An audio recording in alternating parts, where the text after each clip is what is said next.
Bonjour et bienvenue dans cette nouvelle vidéo de présentation des programmes i2. Je m'appelle Jean-Jérôme et je fais partie de l'équipe support des produits i2 en France. Dans cette vidéo, qui va se poursuivre sur plusieurs vidéos, je vais présenter les attributs. Vous allez voir qu'il y a beaucoup de choses à dire sur les attributs. Il y a 19 points. C'est pour ça que je vais très probablement séparer la vidéo en plusieurs parties, chaque partie faisant à peu près 20 minutes, pour pas trop vous surcharger le cerveau. Donc, on va voir qu'est-ce qu'un attribut, les différences entre les attributs simples et les attributs d'analyse, comment ajouter un attribut à un enregistrement, entité ou lien du graphe, les différents types d'attributs, texte, drapeau, nombre, date et heure, les palettes d'attributs, les classes d'attributs figées, qui sont en jaune, comment créer une nouvelle classe d'attributs, la représentation des attributs sur le graphe, les types sémantiques des attributs, comment on va pouvoir définir des entrées d'attributs, les comportements lors des collages et des fusions, comment utiliser les entrées d'attributs dans les différentes fonctions d'un InitialBook, sauvegarder les modifications sur les classes d'attributs personnalisés, ibase et les attributs, utilisation des attributs lors des imports dans InitialBook, afficher les attributs dans les légendes du graphe, accès rapide aux attributs des éléments du graphe, la fonction combiner les attributs, et enfin, le principal, c'est comment on va pouvoir utiliser les attributs dans InitialBook. Donc vous voyez, il y a beaucoup de choses à voir, ce qui fait que ça va très probablement durer 3 ou 4 vidéos.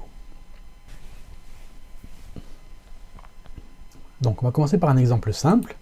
Ici j'ai un graphe avec juste une entité Jean-Marcel, et vous voyez que sous cette entité, donc sous le libellé Jean-Marcel, j'ai des informations. J'ai Riton le ton, condamnation antérieure, oui, Jean et Marcel. Les informations qui sont là, ce sont des attributs. Ce sont en fait des informations supplémentaires sur l'entité. Si je double-clique sur l'entité, ici dans Propriétés d'éléments, Attributs, vous voyez que j'ai des informations. Ces informations, ce sont les classes d'attributs. Vous avez alias, condamnation antérieure, groupe sanguin, lieu de naissance, nom et prénom. Avec à chaque fois un type, donc texte, drapeau, texte, mais on peut avoir aussi date et heure, on verra ça plus tard. Une valeur, donc là la valeur pour la classe d'attribut alias, ça va être Riton le ton. La valeur pour la classe d'attribut condamnation antérieure, ça va être oui, ainsi de suite. Et vous voyez, ce qu'on a ici, on a une partie des informations qui sont ici, qui sont sur le graphe.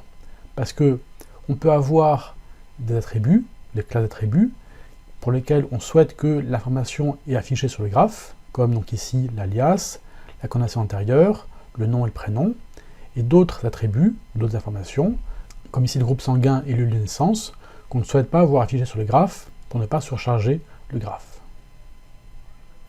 Donc en résumé, un attribut d'analyse, qu'est-ce que c'est? Ça va être une information supplémentaire que l'on va associer à un élément du graphe, donc une entité ou un lien. Parce que ici c'est sur une entité, on peut très bien avoir la même chose sur un lien. Le point suivant, c'est quelle est la différence entre un attribut simple et l'attribut d'analyse. Donc là, j'ai pris un exemple sur mon graphe, donc je pars du même graphe de départ avec Jean-Marcel, et j'ai rajouté des informations sur Jean-Marcel, donc avec des entités, des liens. Et là, j'ai fait un clic droit dans Propriétés de l'élément, donc j'ai toujours mes attributs, qui sont les mêmes, et ici j'ai attributs d'analyse. Les attributs d'analyse sont une liste d'informations, donc de champs, avec à chaque fois des valeurs. Et ces champs, donc les attributs d'analyse, sont prédéfinis dans un InitialBook.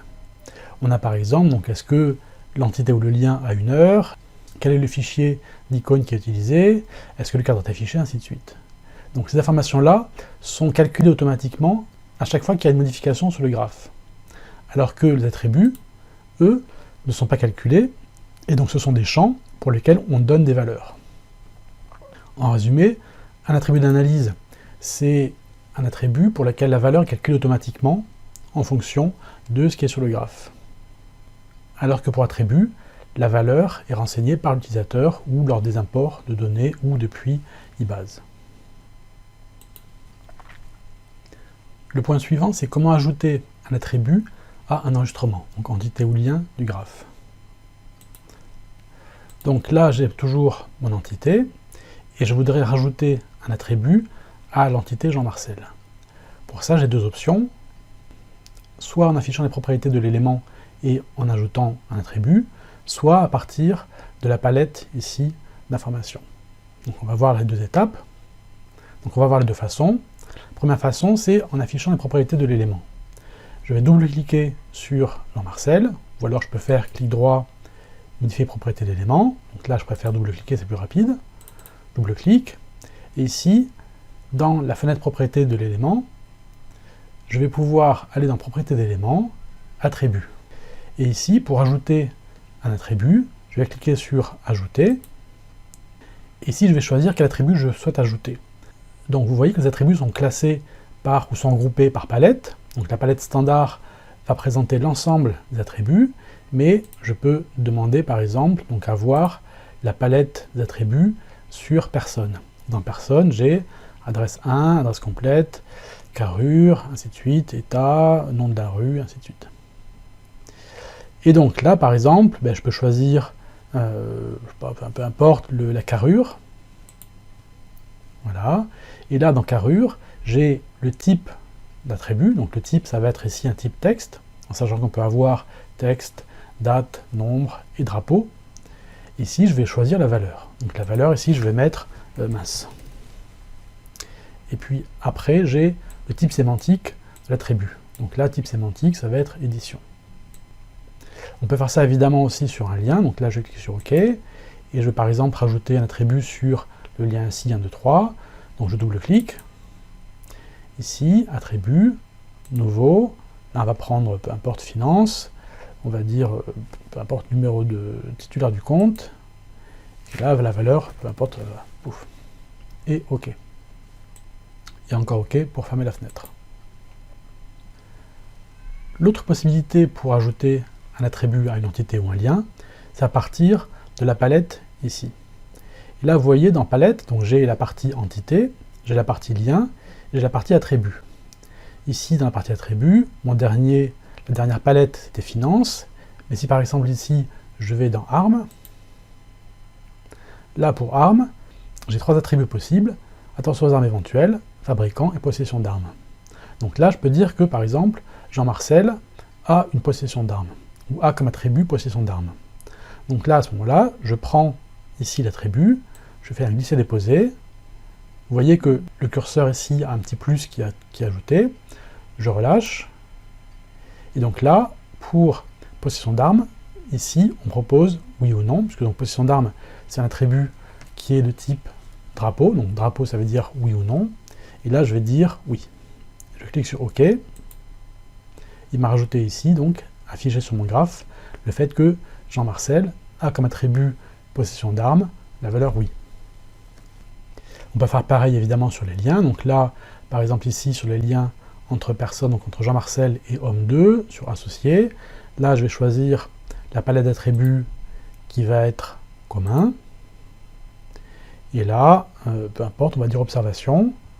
Je prends ici, je mets sur associé.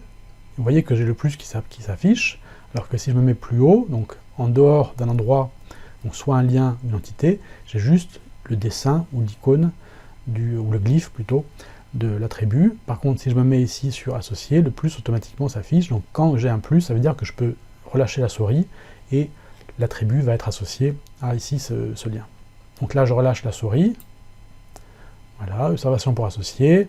Là, c'est un type de champ date. Donc date, ok, on va mettre 2020. L'heure, 14h, peu importe. Et je clique sur OK.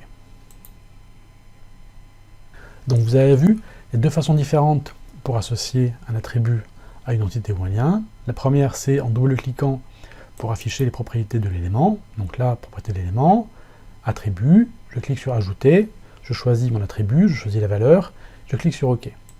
L'autre façon, c'est à partir de la palette, ici, insérer à partir de la palette, la partie en bas, la section en bas, attribut, je choisis ma palette, donc là, peu importe, crime, je choisis mon attribut, je fais un glisser-déposer, je prends, je dépose, je relâche, et je vais saisir la valeur dans la petite fenêtre qui va me permettre de choisir ou de définir la valeur pour l'attribut.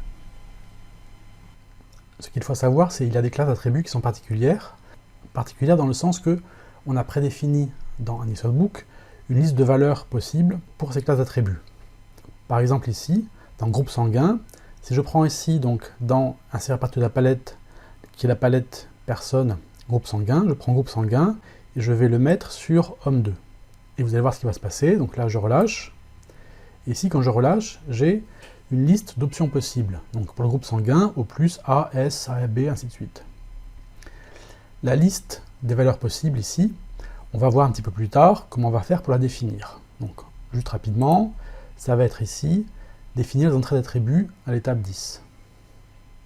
Et donc, cette option ici de valeur prédéfinie pour des attributs n'est disponible que quand on ajoute une classe d'attributs depuis ici la palette. Si par exemple ici, je double-clique sur homme 2 et que je vais ici attributs, je fais ajouter, personne, groupe sanguin, qui est ici. Groupe sanguin, là par contre, vous voyez que on n'a pas la liste des options possibles qui apparaît. Et ici, je peux mettre ce que je veux. Là, si je veux mettre Z comme groupe sanguin, j'ai le choix. On ne peut pas ici avoir, pour la classe d'attribut groupe sanguin, la liste des valeurs disponibles. On poursuit, donc là, on est au point 4, les différents types d'attributs. Et on voit qu'il y a 4 types d'attributs, texte, drapeau, nombre, date et heure. Là, si je reviens sur mon graphe, j'ai rajouté quelques attributs à mon entité Jean-Marcel pour avoir les 4 types d'attributs possibles. Là, si je double-clique, je suis toujours dans propriété d'éléments attributs, et on voit ici dans type qu'on a les 4 types possibles. On a les attributs d'analyse de type texte, donc avec par exemple alias, donc là la valeur c'est répond le ton, donc texte c'est vraiment, on va pouvoir mettre du texte ce qu'on veut. On a drapeau. Drapeau, en fait, ça veut dire qu'on va pouvoir saisir une valeur qui va être oui ou non, ou vrai ou faux. Par exemple, pour condamnation antérieure, les valeurs possibles, donc de type drapeau, sont oui ou non. Et pareil pour possession d'armes, ça va être une classe d'attribut de type drapeau, avec la valeur oui ou non. On a aussi donc le type date et heure. Là, pour la classe d'attribut date de naissance, le type sera date et heure. Alors là, il faut faire attention parce que, autant ici pour date et heure, on a un champ pour date et un champ pour heure, autant dans les attributs, pour la classe d'attribut de type date et heure, on va avoir la date et l'heure dans le même champ. Groupe sanguin, donc ça va être un type texte, et on a aussi le type nombre. Donc là, comme exemple, j'ai pris la classe d'attribut total en franc français, même si en franc français n'existe plus. Donc le type, ça va être nombre, et là, on va rentrer une valeur qui sera de valeur numérique, en sachant que ça peut être une valeur numérique avec virgule. Là, si je double-clique, si je mets virgule 55, alors vous voyez ici, là, il met en rouge. Il met en rouge parce que sur mon ordinateur Windows, je définis le séparateur décimal comme étant le point. Donc là, si je mets point, là, il va accepter. Donc, si quand vous mettez un nombre à virgule, un nombre décimal, et que vous mettez la virgule, il vous affiche le texte en rouge, à ce moment-là, vous devez vérifier que le séparateur n'est pas un autre, donc avec le point, par exemple, ou autre. En général, c'est le point à la virgule. Donc, en résumé, les 4 types d'attributs différents sont texte, pour entrer du texte libre, simple. Drapeau, ça va être la valeur oui ou non. Les nombres, qui va être des nombres entiers ou des nombres à virgule. Et date et heure étant considéré comme étant un seul type. Le point suivant, le point numéro 5, correspond aux palettes d'attributs. Les palettes d'attributs, on l'a déjà vu 2 fois. On l'a vu ici. Donc là, on est dans insérer à partir de la palette. Et on voit ici qu'il y a 3 parties, ou 3 sections. La première section, c'est entité. Après, il y a lien. Après, il y a attribut. Et ici, dans attribut, on a ici le choix entre les différentes palettes. Donc là, on est dans la palette crime. Mais si je vais par exemple sur armes, on va avoir ces 3 classes d'attributs. Si je change et que je choisis commun, là je vais avoir nombre, ainsi de suite. Donc en fait, là ce que ça veut dire, c'est qu'on a défini pour chaque palette, donc pour chaque palette dans la partie attributs, le fait que la palette qui s'appelle commun doit contenir ces classes d'attributs. On peut évidemment modifier ça. L'autre endroit où on peut voir ça, c'est si je fais un clic droit sur un endroit vide du graphe, et je clique sur modifier propriété du graphe, là dans définition classe d'attributs, on a la liste des classes d'attributs avec donc le type et surtout la palette utilisateur. Là au début, donc dans la partie jaune, il n'y a rien, donc la partie jaune, je vais expliquer à quoi ça correspond un petit peu après. Et dans les autres classes d'attributs, on voit par exemple que pour alias, donc la classe d'attribut alias appartient à la palette utilisateur personne. Là, si on va par exemple au hasard sur description du crime, ça appartient à la palette crime. On peut évidemment changer. Là, par exemple, ici, j'ai une classe d'attribut qui s'appelle groupe militaire. Là, je peux agrandir un petit peu. Groupe militaire, et on voit que groupe militaire n'appartient à aucune palette utilisateur. Donc là, ce que je peux faire, c'est que je vais pouvoir associer la classe d'attribut groupe militaire à une palette utilisateur. Donc là, ici, j'ai groupe militaire qui est sélectionné. Je vais sur propriétés. Et ici, vous avez ici la liste des palettes utilisateurs. Donc là, par exemple, on va pouvoir choisir militaire. Et vous voyez qu'on peut associer une classe d'attribut à plusieurs palettes utilisateurs. Je pourrais très bien dire que c'est militaire plus organisation. Là, je clique sur OK. Et là, ici, on voit que la classe d'attribut groupe militaire appartient aux deux palettes utilisateurs, militaire et organisation. Là, on a vu comment associer une palette à une classe d'attribut. On peut évidemment modifier la palette associée à une classe d'attribut. Donc là, je vais prendre une classe d'attribut au hasard. Je vais prendre, par exemple, hémisphère, peu importe, c'est juste pour vous montrer. Hémisphère, je double-clique. Et ici, donc, on a la palette utilisateur qui est définie par défaut, donc c'est emplacement. Je peux soit rajouter une deuxième palette utilisateur, soit je peux supprimer le fait que donc, la classe d'attribut hémisphère va apparaître dans la palette emplacement. Donc là, évidemment, je ne vais pas le faire parce que hémisphère, ce sera logiquement dans la palette emplacement, c'est ce qui est le plus logique. Le point suivant, c'est le point 6, classe d'attribut figé en jaune. Alors, à quoi ça correspond? Si je reviens sur AnisoBook, je fais un clic droit sur l'endroit vide du graphe, modifier les propriétés du graphe. Donc là, on est dans définition classe d'attribut. Et ici, vous voyez qu'on a une série de classes d'attributs qui sont en jaune. Si je descends un petit peu, voilà, à partir de abscisse, les classes d'attributs ne sont plus en jaune. Ces classes d'attributs en jaune, ça correspond à quoi?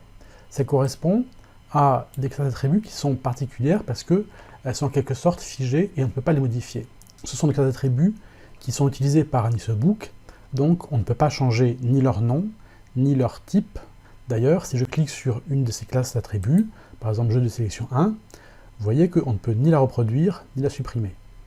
Donc là, si on regarde rapidement, ces classes d'attributs qui sont en quelque sorte figées, on a des classes d'attributs à des cartes.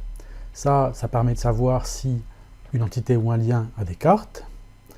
Conflit, jeu de sélection de 0 à 9. Les jeux de sélection de 0 à 9, ça va être utilisé, là si je clique sur annuler, ça va être utilisé ici dans sélectionner, ici pour le jeu de sélection de 1 à 9.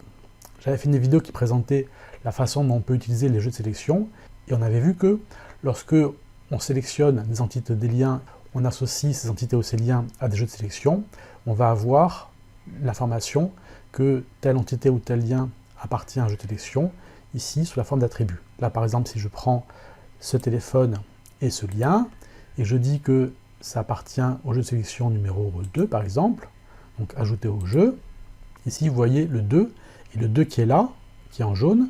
Ici, si je fais un clic droit, et je fais modifier les propriétés de l'élément, vous voyez que ici on a classe d'attribut, donc jeu de sélection 2, type drapeau, et la valeur oui. Et ici je peux modifier la valeur, parce que même si la classe d'attribut n'est pas modifiable, la valeur, elle, l'est. Je reviens ici, modifier les propriétés du graphe. Donc on a vu les jeux de sélection.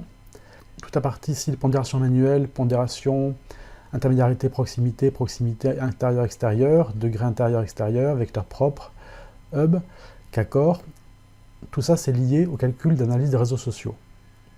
Donc là, si je clique sur annuler, les réseaux sociaux, c'est dans analyser. Ici, analyse des réseaux sociaux. On a donc la pondération. On peut choisir le type de calcul de l'analyse des réseaux sociaux. Et donc, le résultat va être défini sous la forme d'attributs. Là, par exemple, si ici je clique sur proximité et intermédiarité, et je clique sur résultat, calculer intermédiarité proximité, on a ici donc les résultats, donc Jean-Marcel, intermédiarité, proximité, et si je clique afficher les résultats sur le graphe, les résultats ici, donc intermédiarité, proximité et pondération, sont présents sous la forme de classe d'attributs. Donc là, pareil, si je fais un clic droit, modifier propriété d'éléments, on retrouve ici les attributs en jaune, parce que ce sont des attributs prédéfinis et non modifiables dans AnisoBook, mais évidemment, je peux rajouter des classes d'attributs qui sont en quelque sorte normales. Là, si je fais ajouter, télécommunication, peu importe, adresse électronique, là, je mets ce que je veux. Je clique sur OK, encore OK. Voilà, ici donc j'ai l'information. Donc, pour résumer, ici, dans les classes d'attributs qui sont en jaune, ce sont les classes d'attributs qui sont intégrées à AnisoBook et qui sont utilisées par AnisoBook pour faire les calculs, et donc ce sont les classes d'attributs qui ne sont pas modifiables. Voilà, je vais arrêter ici cette vidéo, qui est la première sur les classes d'attributs. Donc on a vu du point 1 au point 6, et dans les vidéos futures, on verra les points suivants, donc on va commencer par le point 7, comment créer une nouvelle classe d'attributs. Donc je vais essayer de faire des vidéos d'à peu près 20 minutes, pour que ce ne soit pas trop long. J'espère que cette vidéo a été claire. Si vous avez des questions, n'hésitez pas à les laisser en commentaire sous cette vidéo. Merci beaucoup, au revoir.